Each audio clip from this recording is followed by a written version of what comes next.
Survival of the fittest struggle for the existence అనే సిద్ధాంతాన్ని ఒక మనిషి ఎంత గట్టిగా నమ్మాడు, ఆ మనిషి ఆ సిద్ధాంతాన్ని ఎందుకు నమ్మాల్సి వచ్చింది, అలా నమ్మిన వ్యక్తికి పేరుంటూ పెడితే ఆ వ్యక్తి పేరే సంజయ్ సాహు. ఒక మనిషి ఎంత నరకం అనిపిస్తే ఆ స్టేజ్కి వెళ్తాడు. అవన్నీ ఆయన చిన్నతనంలోనే అనిపిస్తాడు. ఆయన పడిన బాధలు, ఆయన చూసిన కష్టాలు, వాటిని చూసి ఆయన కాచిన కన్నీరు. చదవడానికి కూడా అందన శిఖరం ఎక్కాలని, ఒక మనిషి బతకడానికి సాధారణ వైద్యం చాలదని, ఒక రైతు పండించిన పంట చేతికి రాకపోతే చనిపోతారని, సరదాగా కాలేజీకి వెళ్లాల్సిన వయసులో ఇంటి బరువు బాధ్యతలు మోయాలని అతని చిన్న వయసులోనే అతనికి అర్థమే.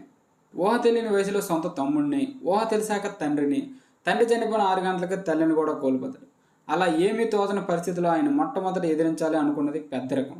ఆ పెద్దరికాన్ని ప్రశ్నిస్తూ ఆయన చెప్పిన పంచిపోతాల డైలాగ్, నేల, నీరు, నిప్పు, గాలి, ఆకాశం ఇవన్నీ అందరివి. నీ అప్పసొత్తు కాదు, నీ సార్ అప్పసొత్తు కాదు. ఒక మనిషికి మనిషే శత్రువు అని తెలుసుకుంటాడు. బలం ఉన్నదే పైచేయి అనుకుంటాడు. సమాజాన్ని మార్చాలని నక్సలైట్లో కలుస్తాడు.